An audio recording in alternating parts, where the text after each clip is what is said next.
हरिओम। सभी को सदिच्छाएं। आज की योग साधना में आपका सहर्ष स्वागत है।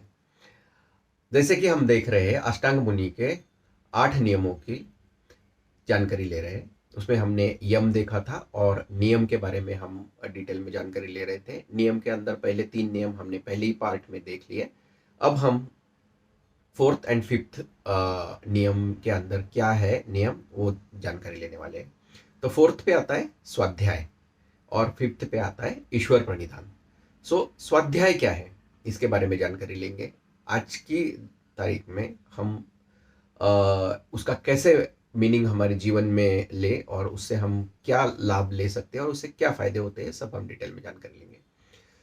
स्वाध्याय मतलब स्व का अध्ययन। हमें खुद को चिंतन करना चाहिए कि मैं जो कर रहा हूं वो सही कर रहा हूं या नहीं कर रहा हूं। अगर हम हर एक इंसान अपने अंदर झांक कर देखे कि जो भी मैं कर रहा हूं वो सही कर रहा हूं या नहीं कर रहा हूं। जैसे कि हम उदाहरण में लेते हैं कि एक विद्यार्थी है, वो विद्यार्थी को खुद को सोचना चाहिए कि मेरी आज की विद्यार्थी ये जो जीवन में होने वाली अवस्था है उसमें मैं सही से पढ़ाई कर रहा हूँ क्या नहीं कर रहा हूँ। जो मेरे पीछे धन और मेहनत मेरे माता पिता लगा रहे हैं वो मैं सही से कर रहा हूँ या नहीं कर रहा हूँ। हमको खुद को जानना है। अगर हम जॉब कर रहे हैं तो हमको ये सोचना चाहिए कि जो भी कार्य हमने लिया है, जहाँ भी जो भी कार्य, आप प्राइवेट में हो, गवर्नमेंट में हो या जहाँ भी काम कर रहे हो या आपका बिजनेस है, मैं सही कर रहा हूँ, सही तत्वों का पालन करके कर रहा हूँ, किसी को गलत करके या चोरी करके तो नहीं कर रहा हूँ। आपको स्व का अध्ययन करना है। अगर हम अंदर जाकर हम सोचे कि ईश्वर ही है हमारे अंदर और हम जो भी कार्य कर रहे हैं वो सच्चे मन से कर रहे हैं, अच्छे दिल लगाकर कर रहे हैं, पूरी मेहनत से कर रहे हैं, तो ये स्वाध्याय में बहुत इंपॉर्टेंट है कि हम जो भी काम कर रहे हैं 100% करें।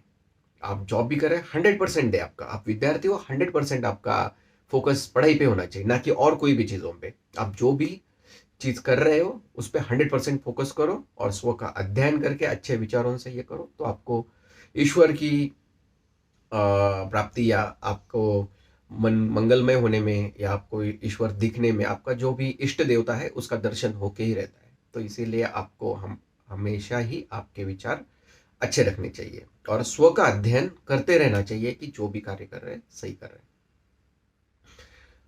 अब हम अगले नियम की तरफ मुड़ेंगे कि जो है लास्ट वाला ईश्वर प्रणिधान।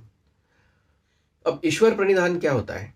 हम जो भी कार्य कर रहे हैं, जैसे कि हमने पहले ही पार्ट में देखा कि हम खुद के अंदर ईश्वर है ये माने, तो ईश्वर प्रणिधान ये है कि हमसे जो भी कार्य हो रहा है वो ईश्वर की मर्जी है। जो प्रभु की इच्छा वही मेरी इच्छा। तो कोई भी कार्य का श्रेय खुद को नहीं लेना चाहिए। जैसे मैं आज एक योग का वीडियो बना रहा हूँ, मुझे ईश्वर की इच्छा थी इसलिए मैंने ये बना रहा हूँ और आप तक पहुंचने की कोशिश कर रहा हूँ।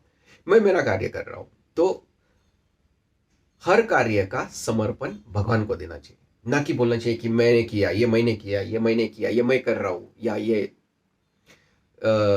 मैं की भावना निकाल देनी है। सब ईश्वर को अर्पण करना है। सब कुछ आप काम कर रहे हैं, हाँ ईश्वर का ही इच्छा था मेरे को ये जॉब लगेगा, ईश्वर का ही इच्छा था मैं यहाँ से पैसे कमाऊंगा, ईश्वर की इच्छा थी ये आगे की जो भी चीज़ें या जो मेरे को ज्ञान है, सब कुछ जो भी आपकी तरफ आ रहा है उसको एक्सेप्ट करना सीखो।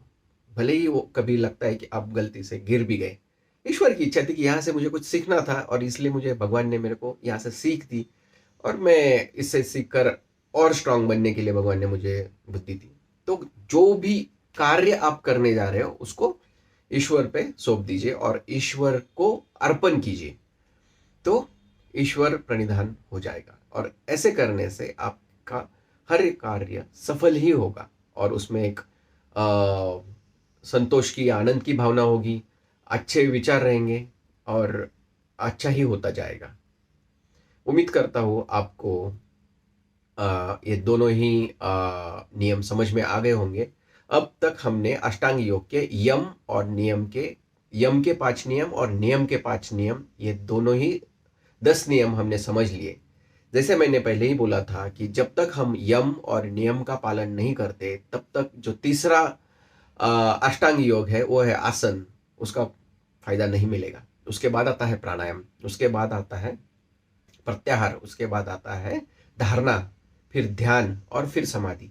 तो ये सब बात की बातें है कि आप सबसे पहले आप यम और नियम का पालन करना चाहिए। ये 10 नियम जो बताए गए, यम के अंदर 5 और नियम के अंदर 5, इन सब का आप अच्छे मन से पालन करते हो तो आपको संतुष्टि, यश या जो भी आप कार्य आज की दुनिया में चाह रहे हो 100% मिलेगा।